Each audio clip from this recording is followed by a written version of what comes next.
Religion is not a science, and yet a science.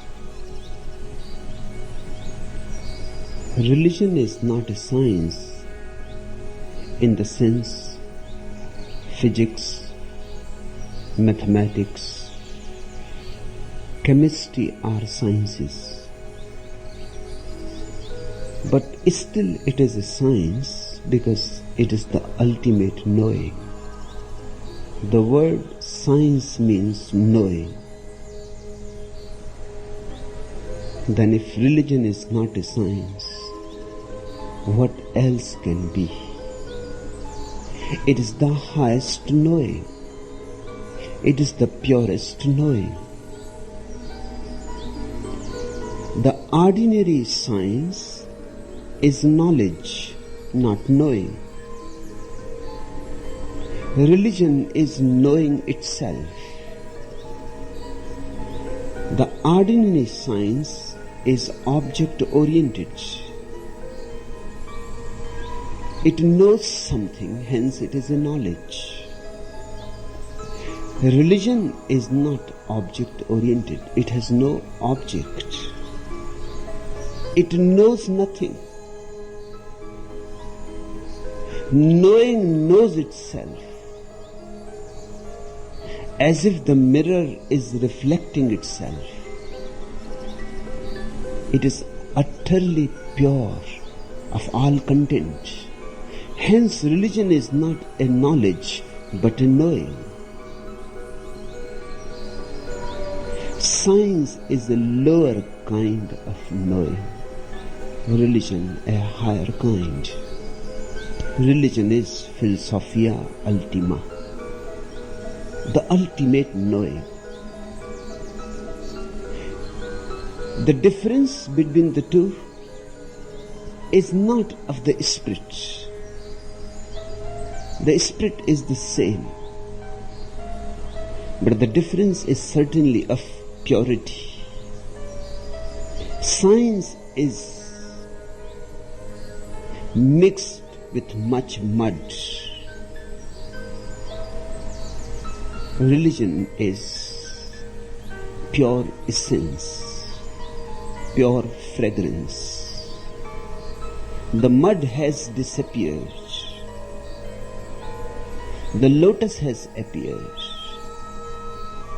And at the ultimate stage, even the lotus has disappeared. Only the fragrance abides. These are the three stages of knowing: the mud, the lotus, and the fragrance.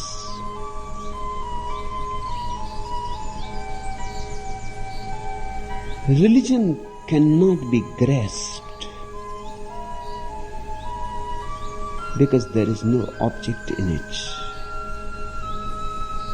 But still it can be understood. It cannot be explained, but it can be experienced. There is no way of informing you about religion.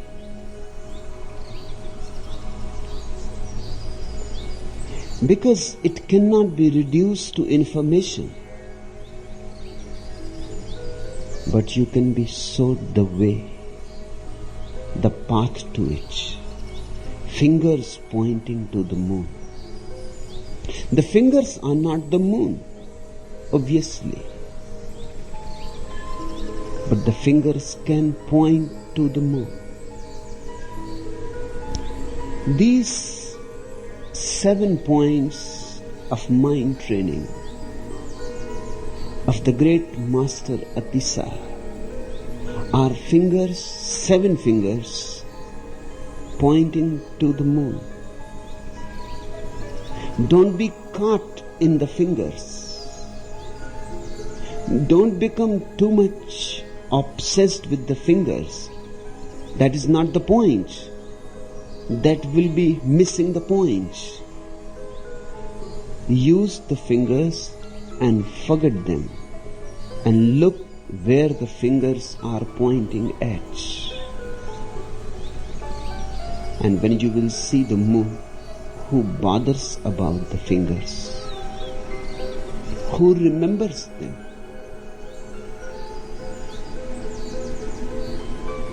They become automatically non-essential. They disappear. That's why those who have experienced religion, all the scriptures for them become utterly useless. All methods become non-essential.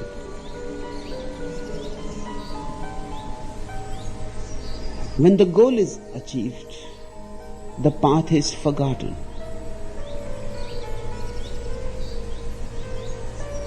Atisa is one of the rare masters, rare in the sense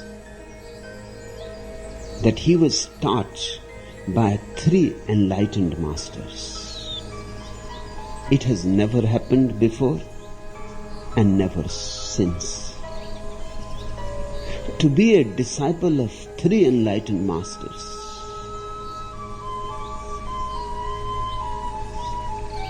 is simply unbelievable,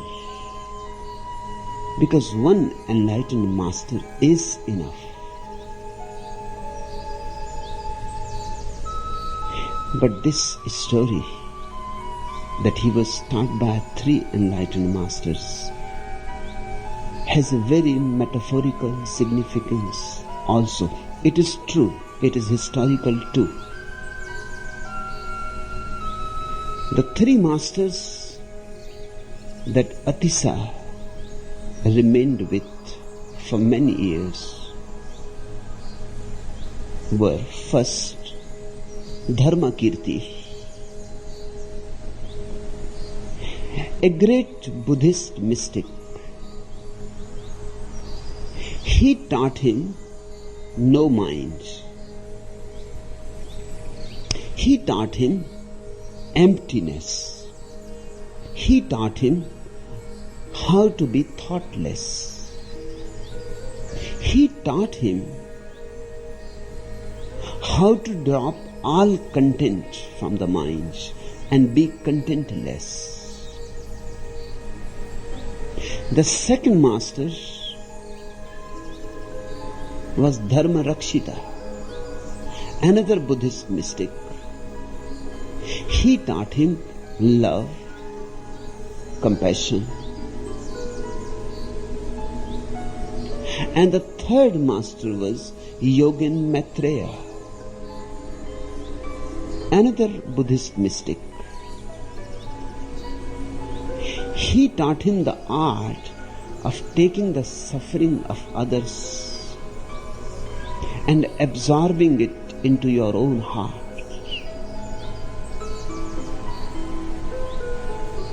Love in action.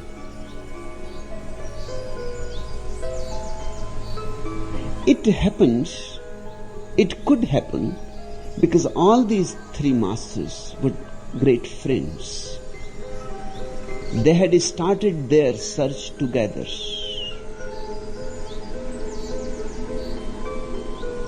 While they were on the way, they had remained together. When they attained, still they were together. Atisa became a disciple of Dharmakirti. Dharmakirti said to him, I will teach you the first principle. And for the second, you go to Dharma Rakshita. And for the third, to Yogin Maitreya.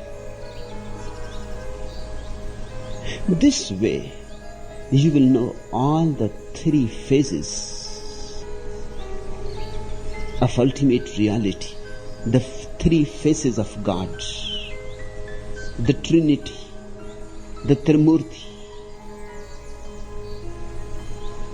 And this way, you will learn each face from the person who is the most perfect in it. These are the three ways people reach to the ultimate. If you reach from emptiness, you attain the other two also. But your path remains basically that of emptiness. You know more about emptiness. And whatsoever you teach, emptiness will be emphasized in it. That's how it happened in Buddha's case. He had attained through emptiness. Hence his whole teaching became emptiness oriented. There is no God in Buddha's teaching. Because God is a thought, a content, an object. God is the other. And Buddha had attained by dropping the others. Buddha had attained by emptying his mind totally. Hence there is no place for God. No place for anything at all. His path is the purest via negativa. That was also the case with Dharmakirti. He was the perfect master about emptiness, a master par excellence about emptiness. And when Atisa has learned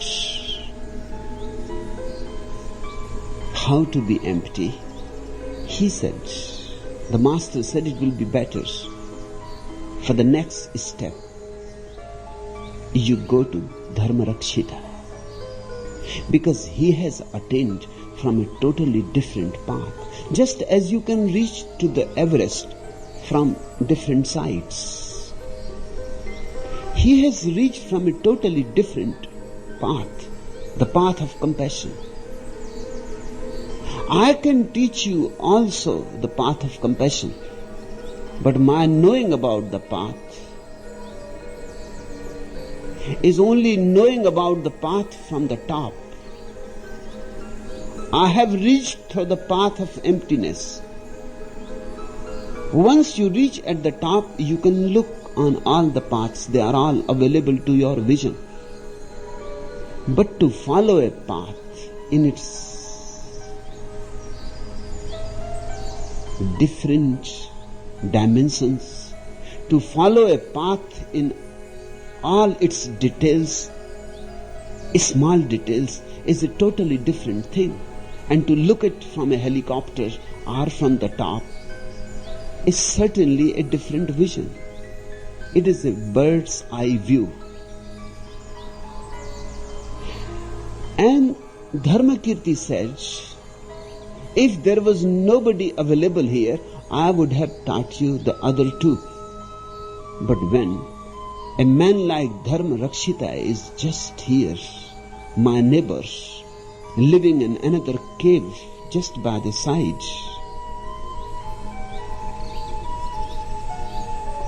it is better you go to him. First one has to become empty, utterly empty. But one has not to become a clinger with emptiness. Otherwise, your life will never know the positive expression of religion. Your life will miss the poetry, the joy of sharing. You will remain empty.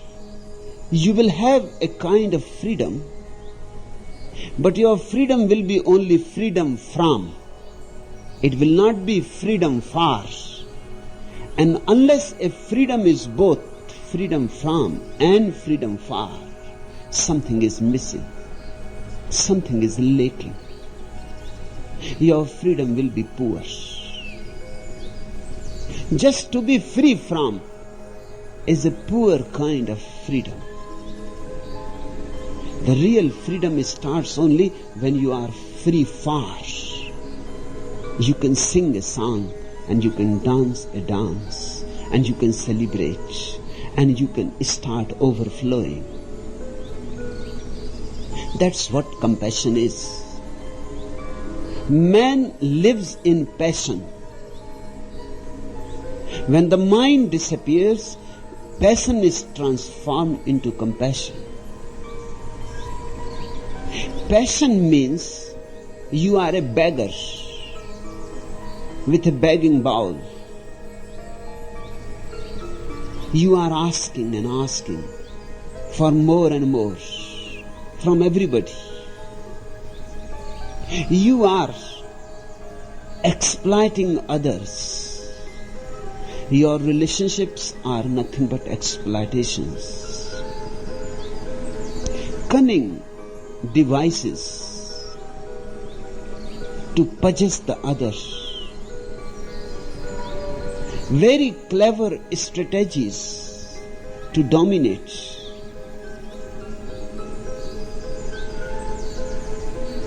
When you are living in mind, in passion, your whole life is a power politics. Even your love, even your social service, even your humanitarian works are nothing but power politics. Deep down there is a desire to be powerful over others. The same energy, when mind is dropped, becomes compassion. And it takes a totally new turn. It is no more begging. You become an emperor. You start giving. Now you have. You had it always. But because of the mind, you were not aware of it. The mind was functioning like a darkness around you, and you were unaware of the light within. The mind was creating an illusion of being a beggar, while all the time you had been an emperor. The mind was creating a dream. In reality, you had never needed anything. All is already given. All that you need, all that you can need is already the case. God is within you. But because of the mind means dreaming, desiring. You never look within. You go on rushing outwards. You keep yourself at the back. Your eyes are turned towards the without. They have become focused. That's what mind is all about. Focusing of the eyes on the without. And one has to learn how to unfocus them from there. How to make them loose, less rigid, more liquid, so that they can turn inwards. Once you have seen who you are, the beggar disappears. In fact, it had never existed. It was just a dream, an idea. Mind is creating all your misery. Mind gone, misery is gone. And suddenly you are full of energy. And the energy needs expression, sharing. It wants to become a song, a dance, a celebration. That is compassion. You start sharing. Atisa learned compassion from Dharma Rakshita. But compassion has two phases. One is inactive compassion. The meditator sits silently in his cave, showering his compassion over the whole existence. But it is a very inactive kind of compassion. You have to go to him to partake of it. He will not come to you. You will have to go to the mountains, to his cave, to share his joy. He will not come to you. He will not move in any way. He will not take any active step. He will not flow towards others. He will not seek and search the people with whom he can share his dance. He will wait. This is a feminine kind of compassion. Just like the woman waits, she never takes the initiative. She never goes to the man. She may love the man, but she will never say it first that I love you. She will wait. She will hope that one day or other, sooner or later, the man will propose. Woman is in active love, passive love. Man is active love. Man takes the initiative. And in the same way, compassion has two possibilities, the feminine and the masculine. From Dharma Rakshita, Atisa learned the feminine art of being in love with existence. One more step is needed. Dharma Rakshita told him, you go to Yogin Maitreya. These three masters were all living together in the same vicinity. You go to Yogin Maitreya and learn how to transform the passive energy into active energy. So love becomes active. And once love is active, compassion is active, you have passed all the three dimensions of truth. You have known all. You have known utter emptiness. You have known compassion arising. You have known compassion showering. Life is fulfilled only when all these three have happened. Because Atisa learned under three enlightened masters, he is called Atisa, the thrice great. Nothing more is known about his ordinary life, when and where exactly he was born. He existed somewhere in the 11th century. He was born in India. But the moment his love became active, he started moving towards Tibet. As if a great magnet was pulling him towards Tibet. In the Himalayas he attained. Then he never came back to India. He moved towards Tibet. His love soured on Tibet. He transformed the whole quality of Tibetan consciousness. He was a miracle worker. Whatsoever he touched was transformed into gold. One of the greatest alchemists the world has ever known.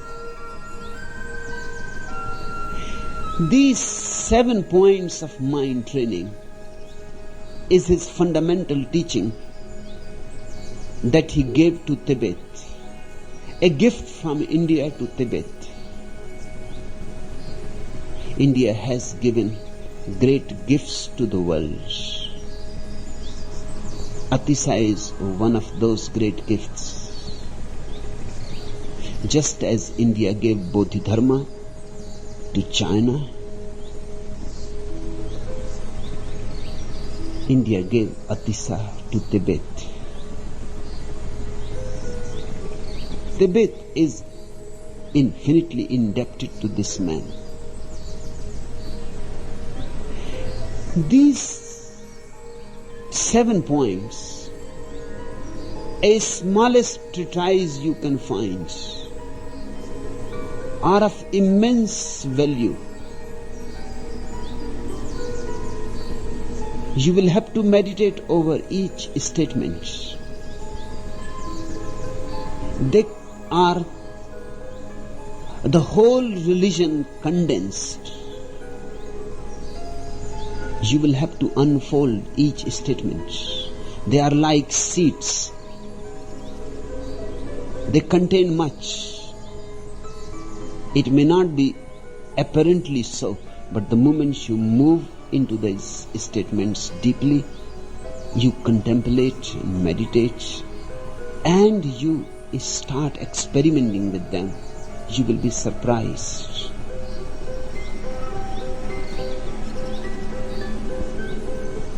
You will be going into the greatest adventure of your life.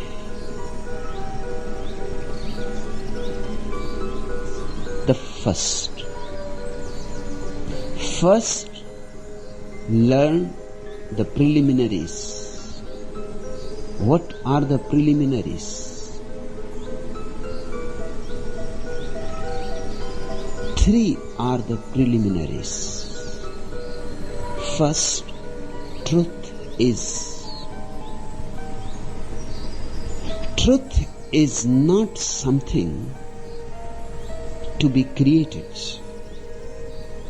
Truth is not something that is far away. Truth is here, now. Truth surrounds you like the ocean surrounds the fish. The fish may not be aware. Once the fish becomes aware of the ocean, the fish is enlightened. The fish is not aware, cannot be aware, because the fish is born in the ocean, has always lived in the ocean, is part of the ocean as any wave is part of the ocean. The fish is also a wave, a little more solid, but born out of the ocean, lives in the ocean, one day disappears in the ocean. The fish may never come to know about the ocean. To know something, a little distance is needed. To know something, perspective is needed. And the ocean is so close, that's why the fish may not be aware of it. And so is the case with truth. Or if you like the word God, you can use the word God. So is the case with God.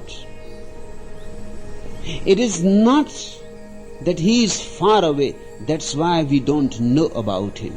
It is because He is not far away, but very close by. Even to say that He is close by is not right, because you are it. He is within you and without you.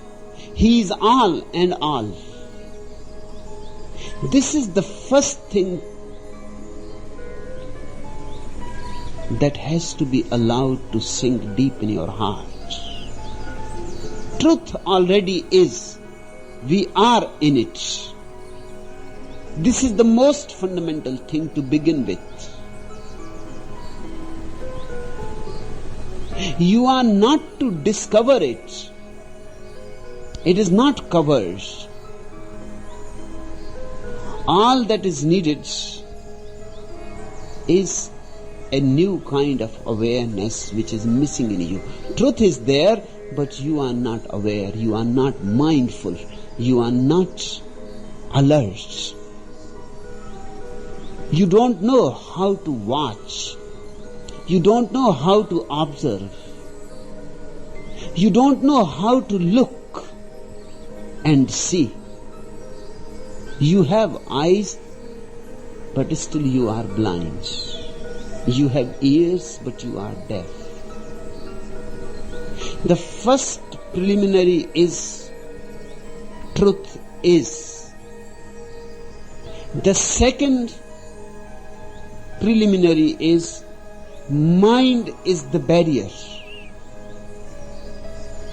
Nothing else is hindering you from truth. Just your own mind. Mind surrounds you like a film, like a movie that goes on, and you remain engrossed in it, fascinated by it. It is a fantasy that surrounds you, a continuous story that goes on. And because you are so much fascinated by it, you go on missing that which is. And mind is not, it is only a fantasy. It is only a faculty to dream. Mind is nothing but dreams and dreams. Dreams of the past, dreams of the future,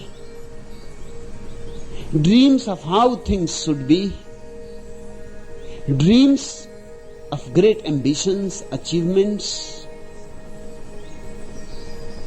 dreams and desires. That is the stuff mind is made of. But it surrounds you like a china wall.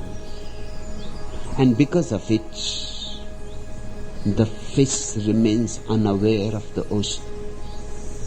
So the second preliminary is mind is the only barrier. And the third, no mind is the door. Atisa calls no mind bodhicitta. That is his word for no mind. It can be translated as Buddha mind too, Buddha consciousness too, or if you like, you can call it Christ consciousness, Krishna consciousness. It doesn't make any difference what name is used. But the basic quality of bodhicitta is that it is a no mind.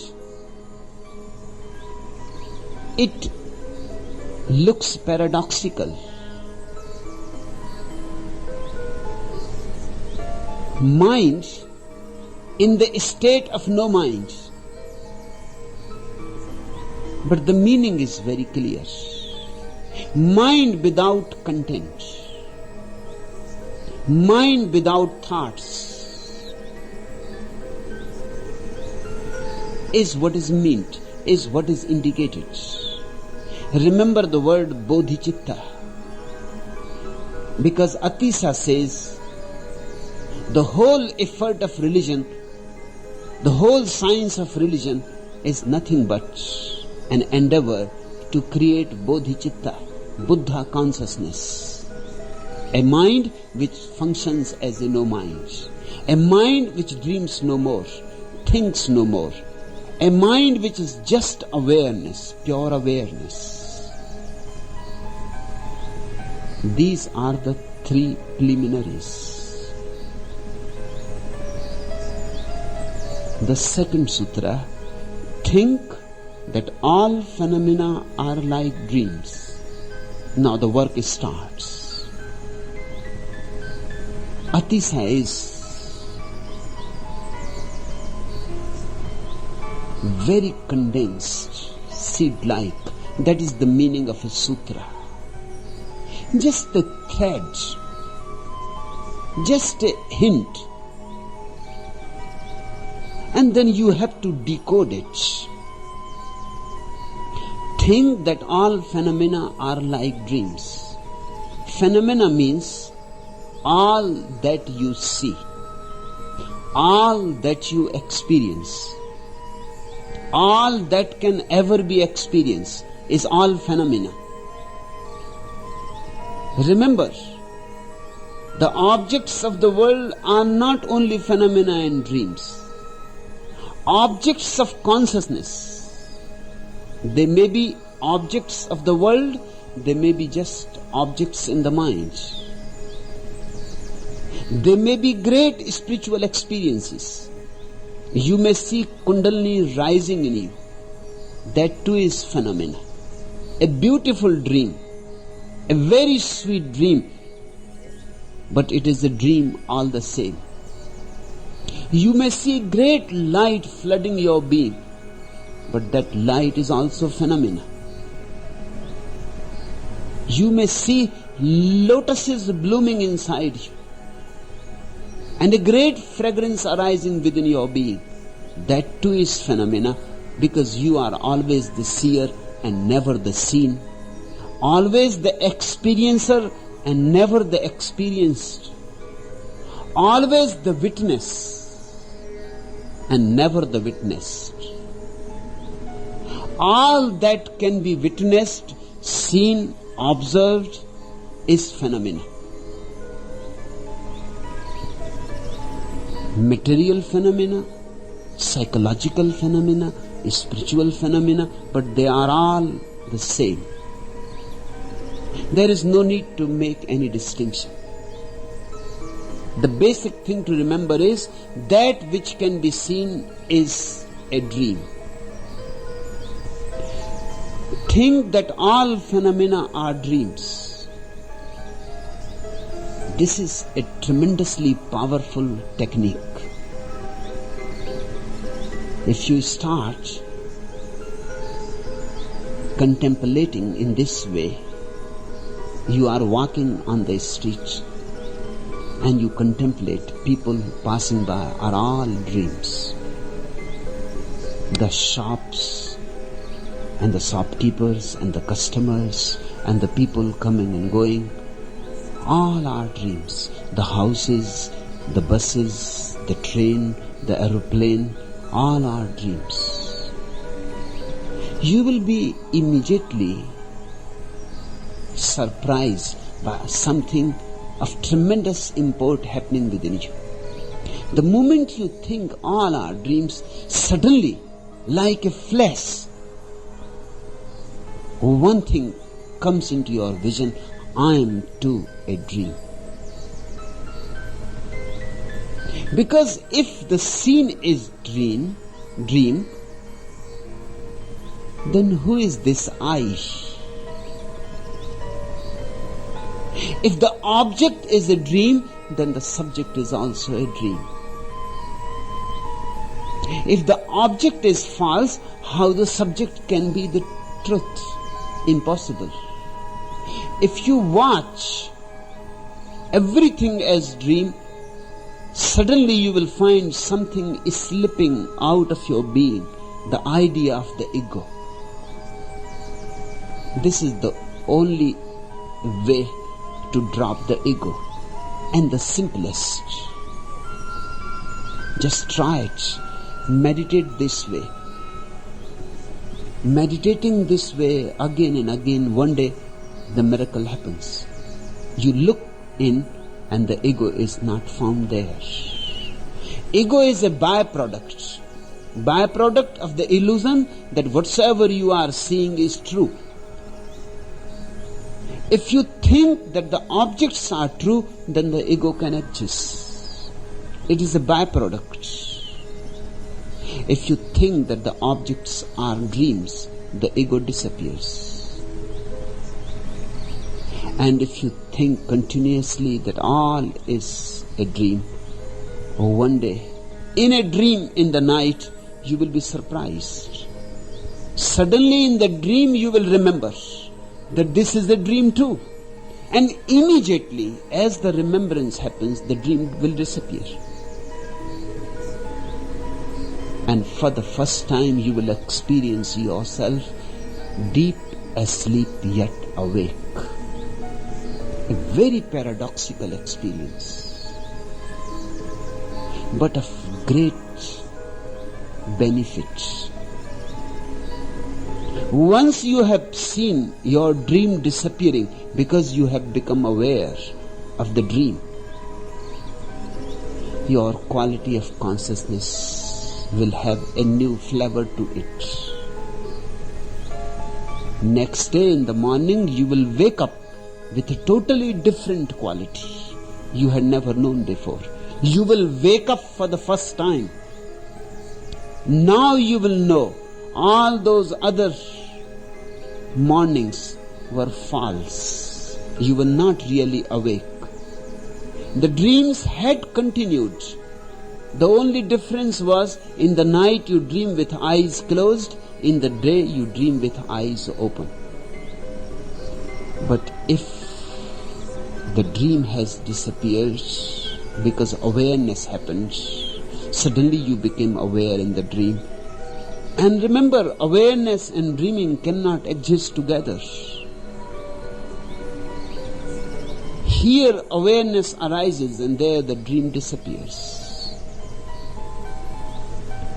When you become awake in sleep, the next morning is going to be of something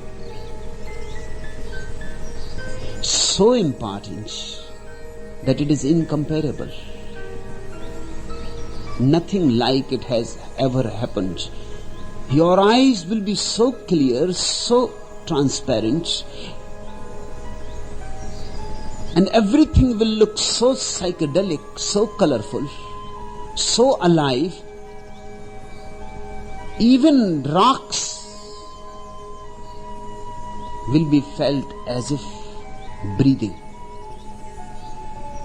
pulsating. Even rocks will have a heartbeat. When you are awake, the whole existence changes its quality.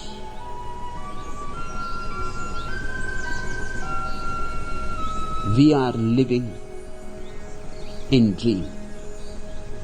We are asleep even when we think we are awake.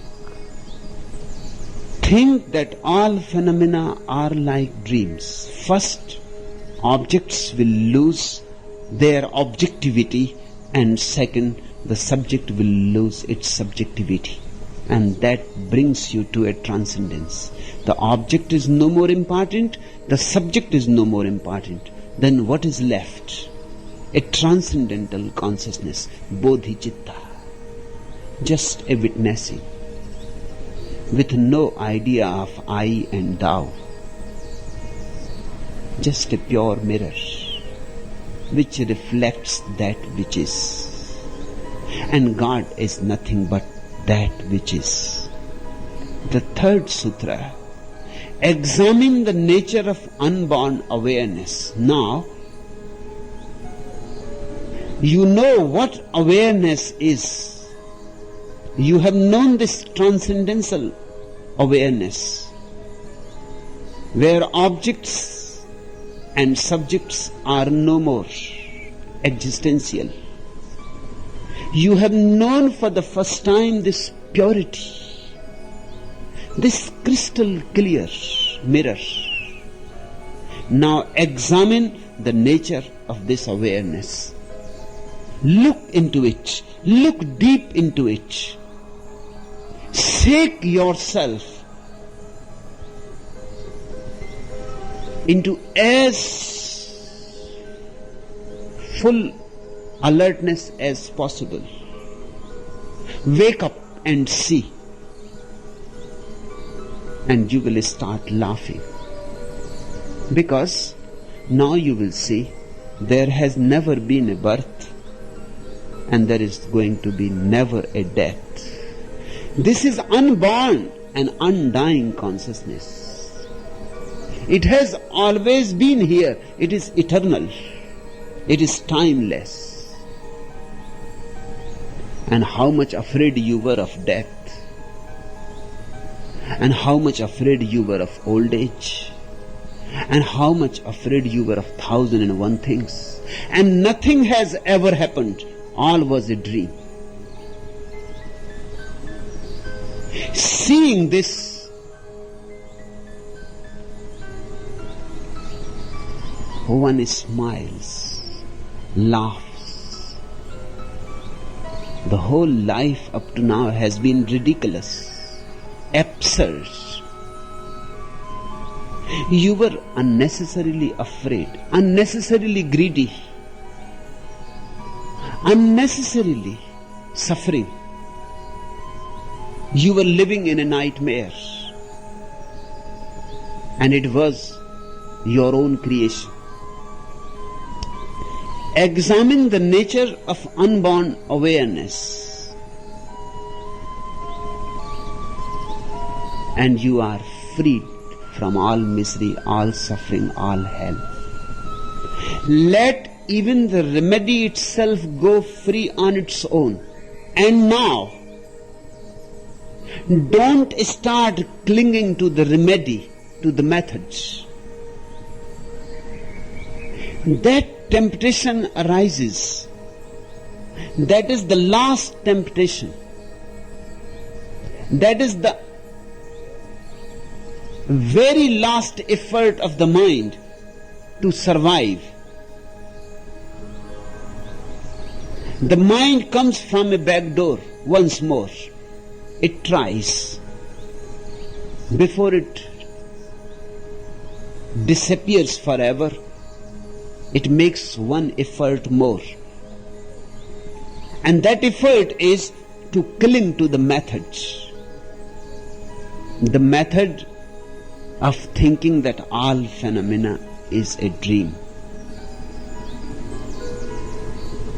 It has given you such joy, such deep experience of reality. Naturally, you would like to cling to it. And once you cling, again you are back into the same old rut. The mind is back in disguise. Cling to anything and the mind is back, because clinging is mind.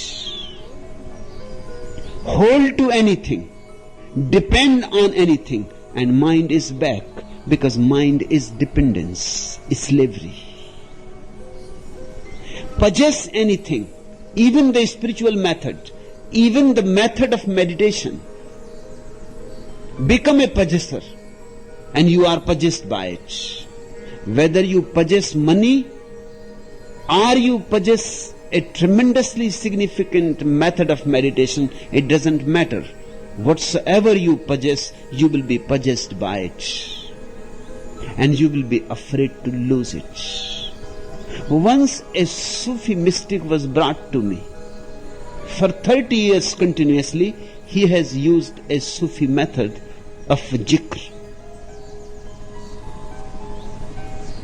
And he has attained to great experiences.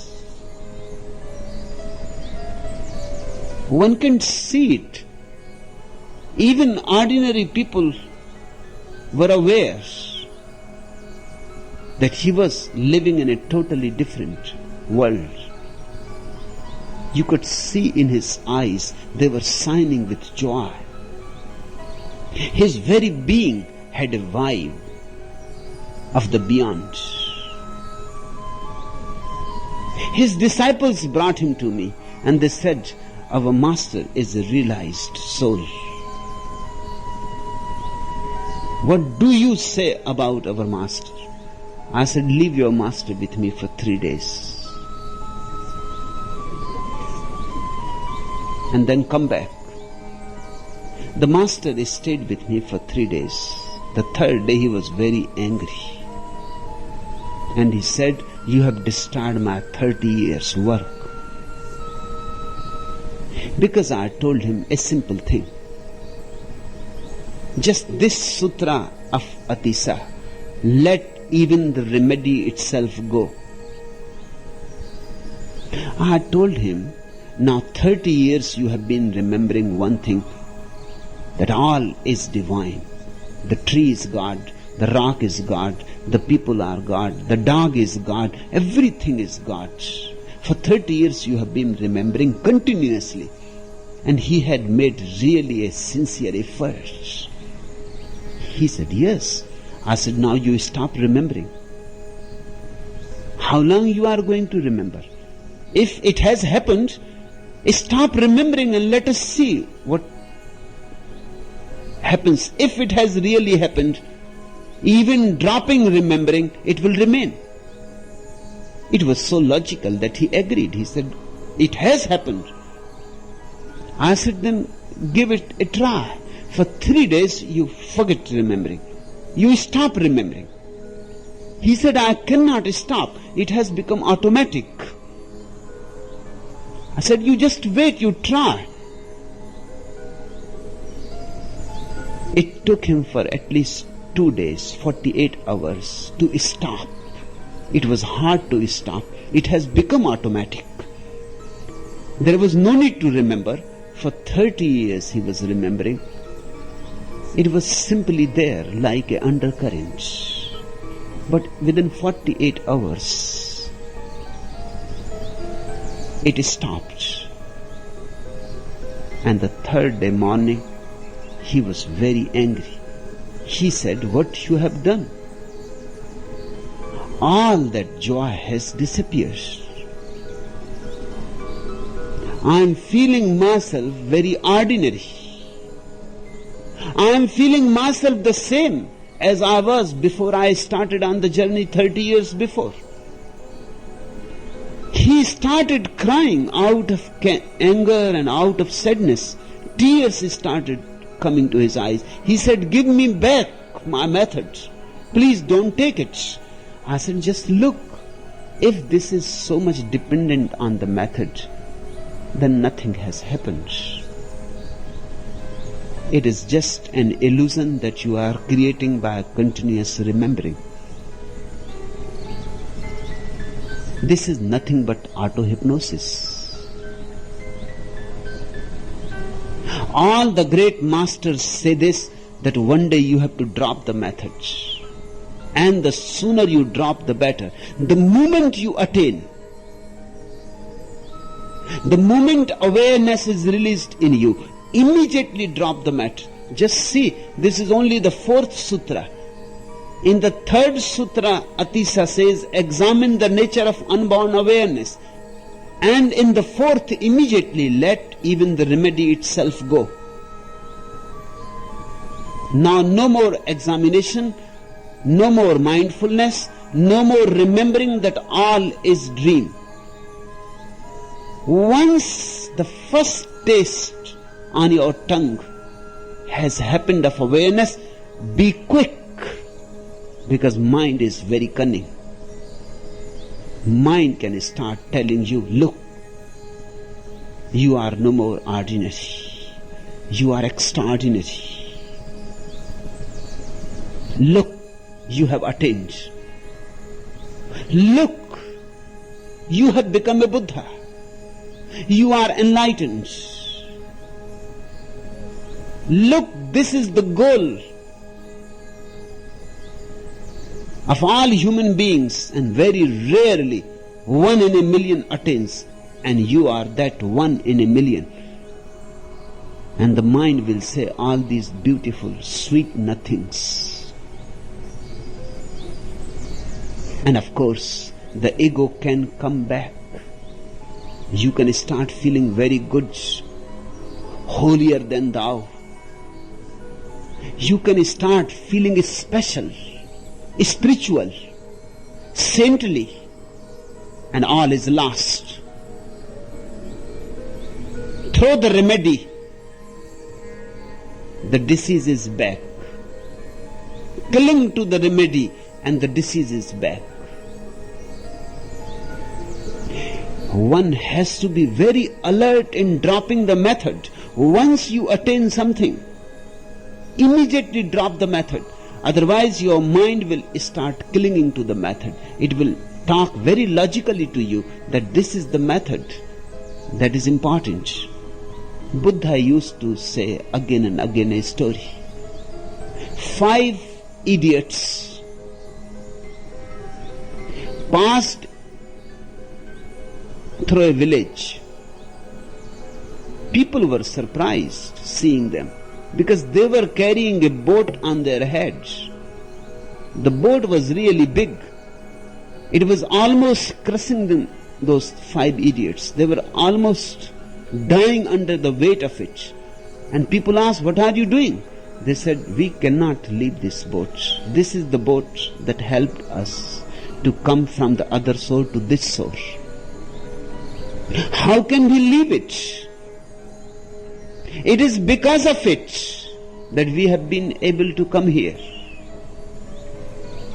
Without it, we would have died on the other shore." And the night was coming close, and there are wild animals on the other shore. It was as sure as anything that by the morning we would have been dead. We will never leave this boat. We are indebted forever. We will carry it on our heads in sheer gratitude. This can happen because all minds are idiots. Mind as such is idiotic.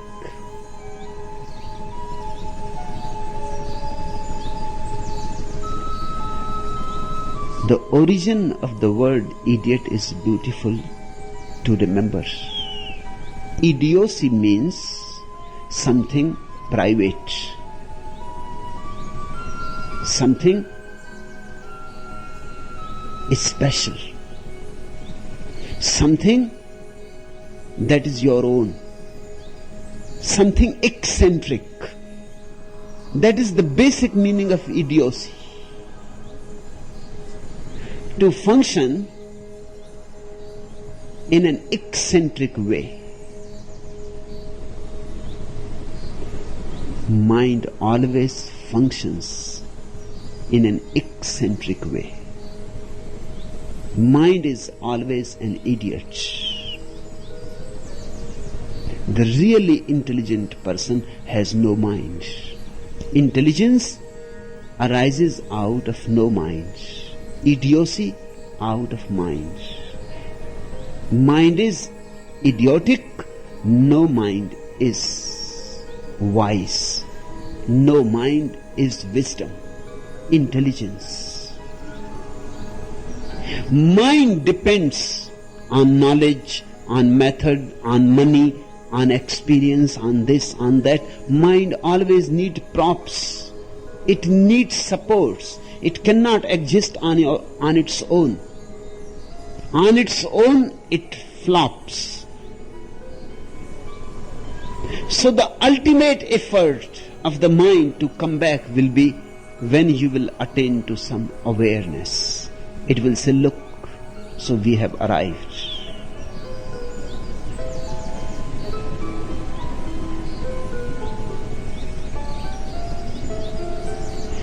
The moment something inside you says, "We have arrived," beware.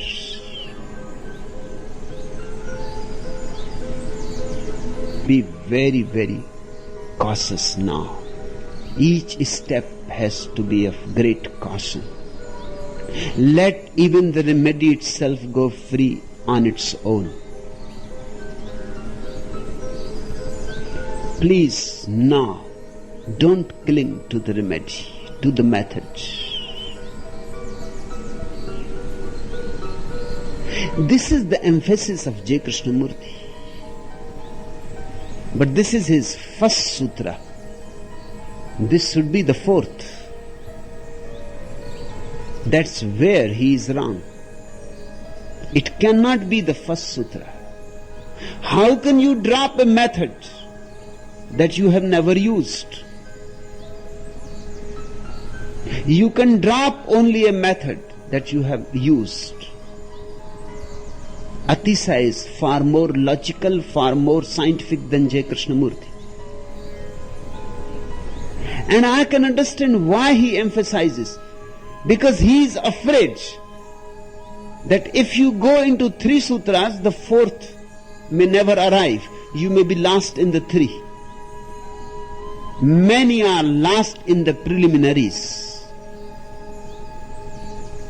Many are lost in the methods. So he has become too cautious, extremely cautious. Those 5 idiots were carrying the boat, and J. Krishnamurti is teaching on the other shore to people, don't enter in the boat. Too cautious.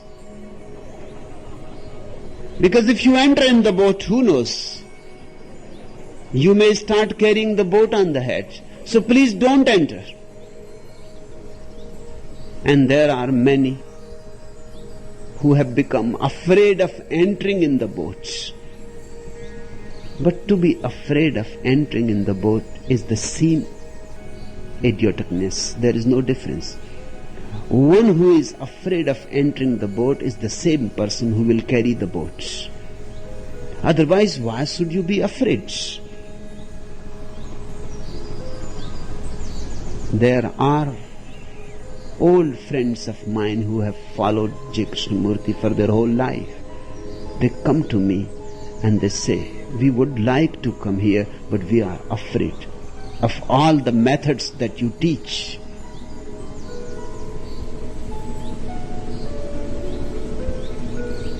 Methods are dangerous, they say. Methods are dangerous only if you are unaware. Otherwise, they can be used beautifully. Do you think a boat is dangerous? It is dangerous if you are thinking to carry it on your head for your whole life out of sheer gratitude. Otherwise, it is just a raft to be used and discarded. All methods are rafts to be used and discarded. Used and abandoned. Used and never to be looked back again. There is no need, no point. These are 2 extremes. One extreme is those 5 idiots, and the other extreme is the followers of J. Krishnamurti.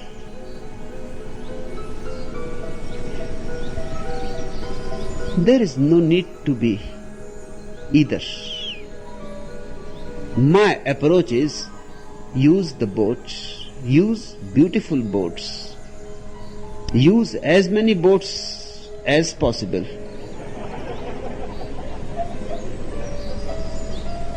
With this awareness that when the shore is reached, the boat is abandoned. With no clinging. While you are in the boat, enjoy it. Be thankful to it. When you get out of the boat, say thank you and move on. 5th Sutra, settle in the nature of basic cognition, the essence. If you drop the remedy, automatically you will start settling into your being. Mind is clinging. It never allows you to settle in your being. It keeps you interested into something that you are not. The boats. When you don't cling to anything, there is nowhere to go. All boats have been abandoned. You cannot go anywhere. All paths have been dropped. You cannot go anywhere. All dreams and desires have disappeared. There is no way to move. Relaxation happens on its own account. Just think of the word relax. Be. Settle. You have come home. Settle in the nature of basic cognition, the essence. And when you settle, there is pure awareness, with no efforts, with no methods. If awareness needs method, it is still not true awareness, not the essential awareness, not the natural, spontaneous awareness.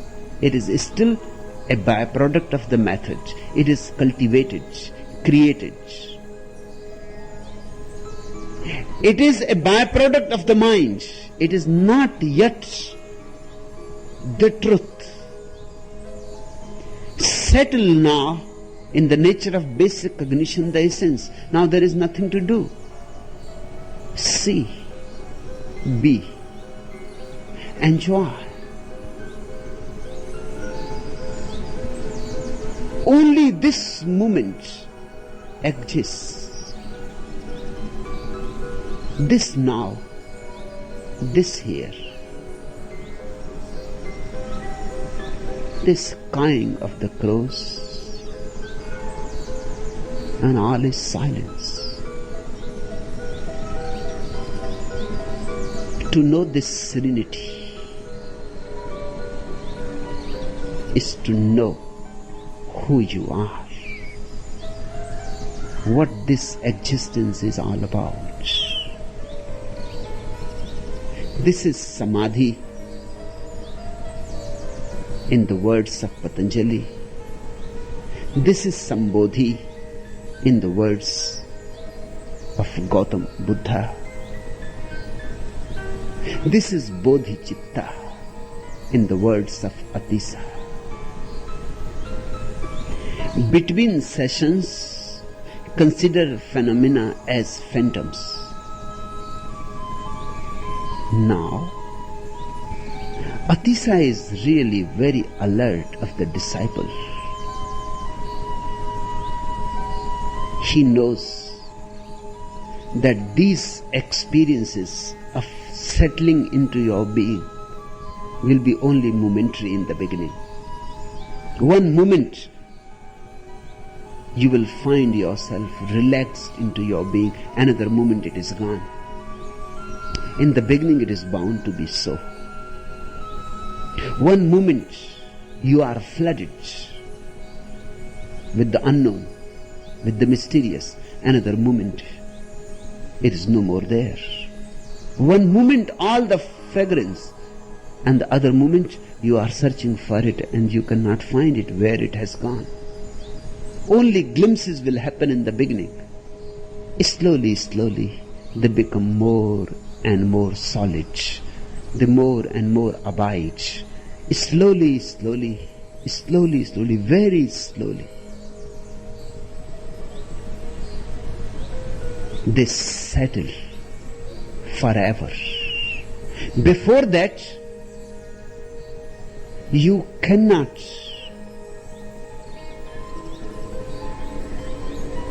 be allowed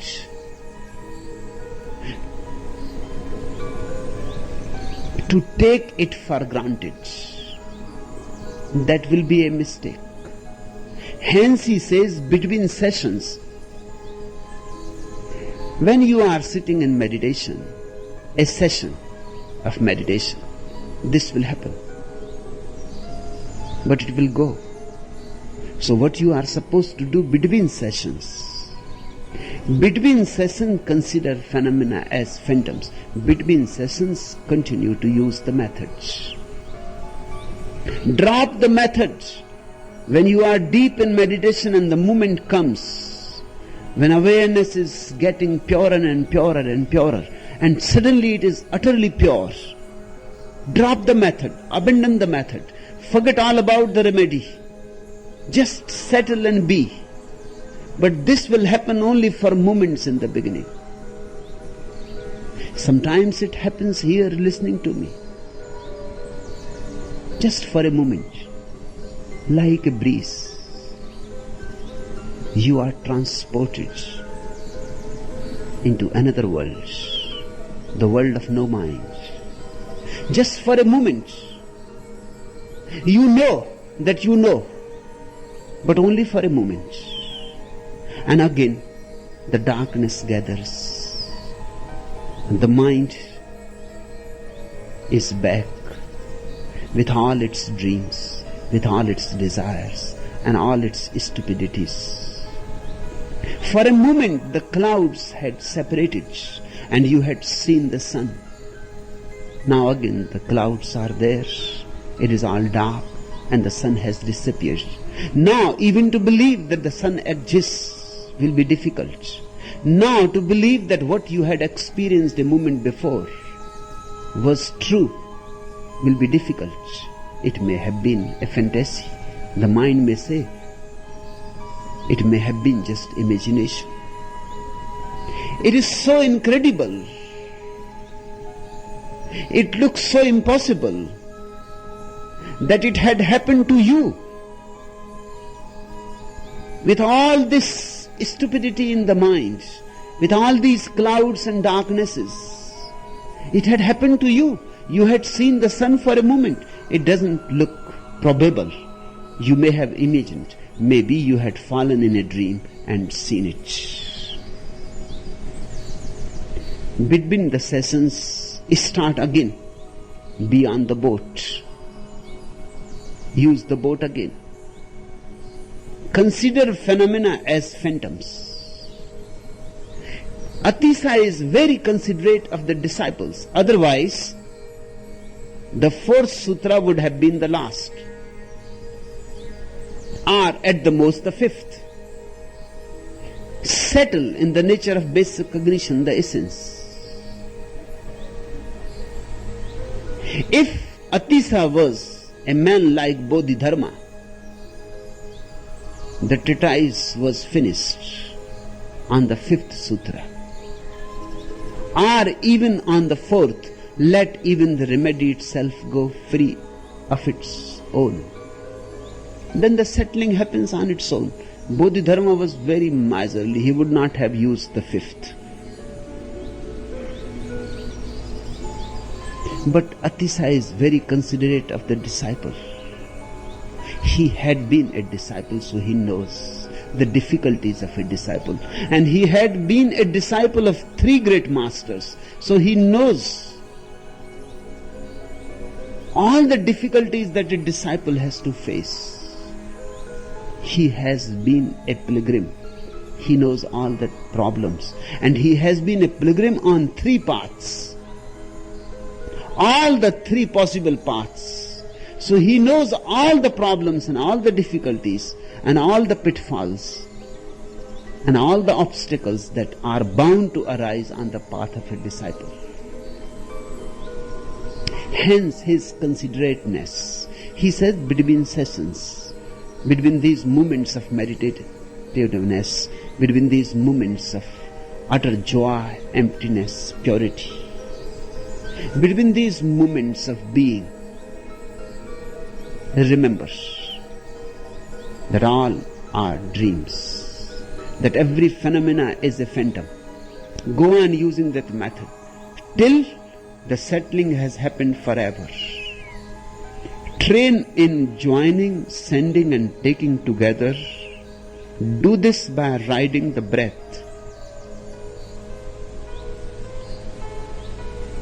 Now, emptiness has been experienced.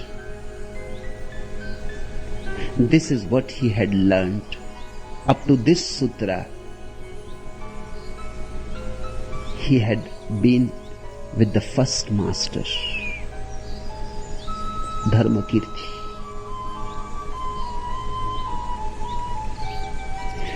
With this sutra, the second master, Dharmarakshita. Train in joining, sending and taking together. Do this by riding the breath. Now he says, start being compassionate. And the method is, when you breathe in, listen carefully. It is one of the greatest methods. When you breathe in, think you are breathing all the miseries of all the people in the world. All the darkness, all the negativity, all the hell that exists anywhere, you are breathing it in. and let it be absorbed in your heart. You may have read or heard about so-called positive thinkers of the West. They say just the opposite. They don't know what they are saying. They say when you breathe out, throw all the misery and negativity. And when you breathe in joy, positivity, happiness, cheerfulness. Atisa's method is just the opposite. When you breathe in all the misery and suffering of all the beings of the world, past, present, future. And when you breathe out all the joy that you have, all the blissfulness that you have, all the benediction that you have. Breathe out. Pour yourself into existence. This is the method of compassion. Drink in all the suffering and pour out all the blessings. And you will be surprised if you do it. The moment you take all the sufferings of the world inside you, there are no more sufferings. The heart immediately transforms the energy. The heart is a transforming force. Drink the misery in, and it is transformed into blissfulness. Then pour it out. Once you have learned it, that your heart can do this magic, this miracle, you would like to do it again and again. You try it. It is one of the most practical methods. Simple. And brings immediate results. You do it today and you see. That is one of the approaches of Buddha and all his disciples. Atisa is one of his disciples. In the same tradition, in the same line. Buddha says again and again to his disciples, Ihi passiko, come and see. They are very scientific people. Buddhism is the most scientific religion on the earth. Hence, in the world, Buddhism is gaining more and more ground every day. The more the world will become intelligent, more and more Buddha will become important. It is bound to be so. The more and more people will know about science, Buddha will have great appeal. Because he will convince the scientific mind.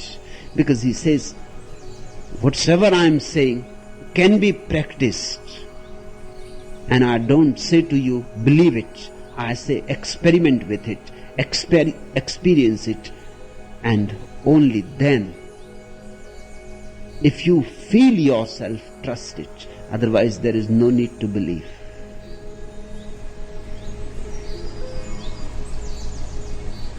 Try this beautiful method of compassion. Take in all the misery and pour out all the joy. Train in joining, sending and taking together.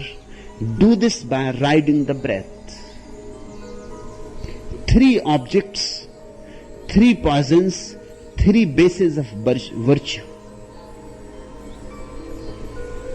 There are 3 objects which can function either as 3 poisons or can become 3 bases of infinite virtue.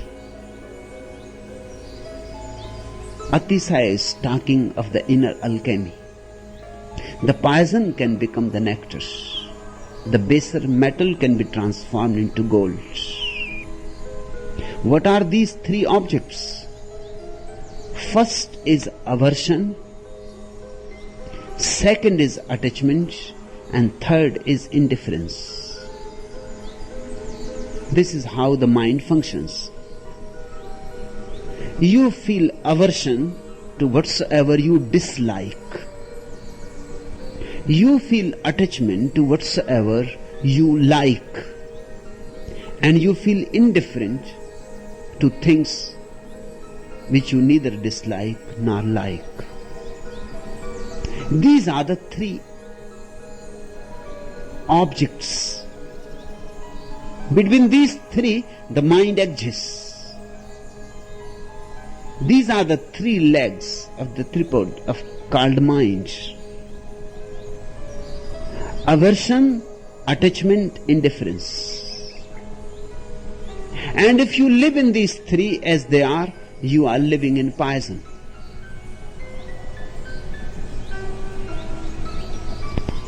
This is how we have created the hell out of life. Aversion, dislike, hatred, repulsion, that creates 1/3 of your hell. And attachment, liking, clinging, possessiveness, that creates second 1/3 of your hell. And indifference to all that you are neither attracted nor repulsed, that creates the third part, the third 1/3 of your hell.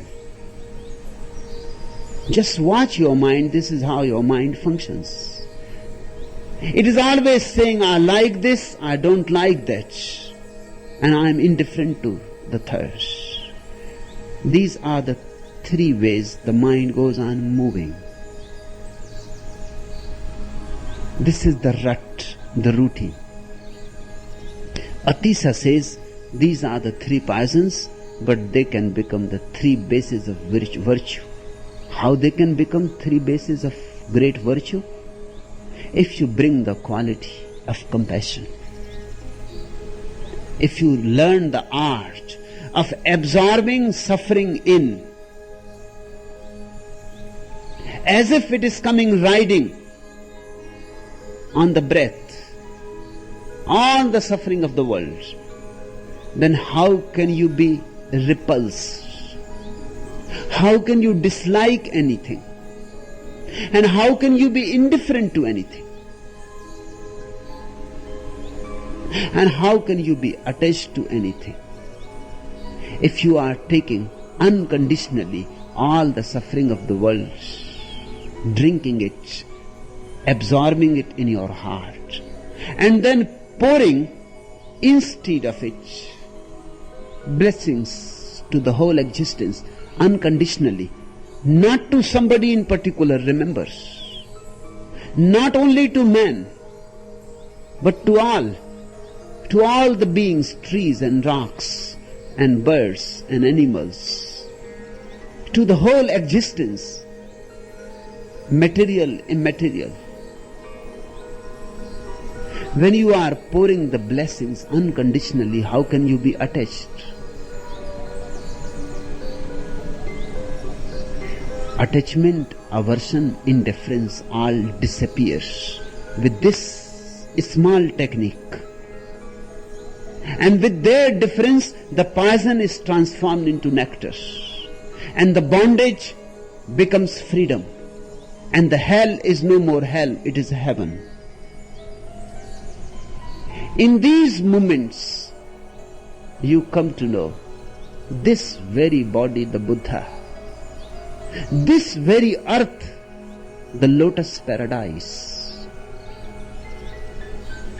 And the last sutra, train with phrases in every mode of behavior. Atisa is not an escapist. He does not teach escapism. He does not tell you to move from situations which are not of your liking. He says you have to learn functioning in bodhicitta in Buddha consciousness, in all kinds of situations, in the marketplace, in the monastery, with people in the crowd or alone in the cave, with friends, with enemies,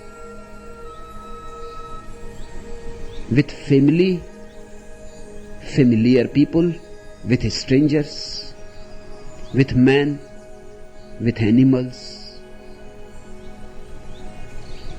In all kinds of situations, in all kinds of challenges, you have to learn to function in compassion, in meditation. Because all these experiences of different situations will make your bodhicitta more and more ripe. Don't escape from any situation. If you escape, then something will remain missing in you. Then your bodhicitta will not be that much ripe, will not be that much rich. Live life in its multidimensionality, and that's what I teach to you too. Live life in its totality. And living in the world, don't be of it. Live in the world like a lotus flower in water. It lives in water, but the water touches it not. Then only bodhicitta will flower in you, will bloom in you. Then only you will come to know the ultimate consciousness, which is freedom, which is joy, eternal joy, and which is benediction. Not to know it is to miss the whole point of life. To know it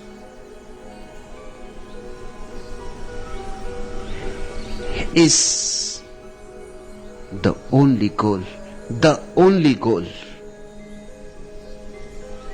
Remember it.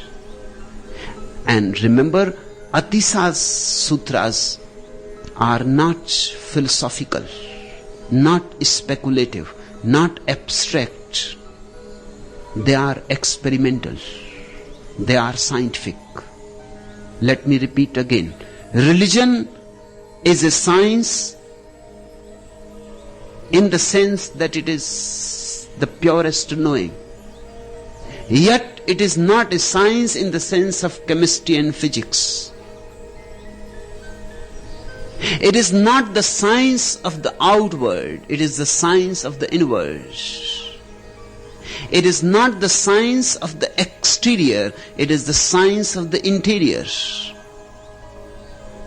It is the science that takes you beyond. It is the science that takes you into the unknown and the unknowable. It is the greatest adventure there is. It is a call and a challenge to all those who have any courage, any guts, any intelligence. Religion is not for cowards.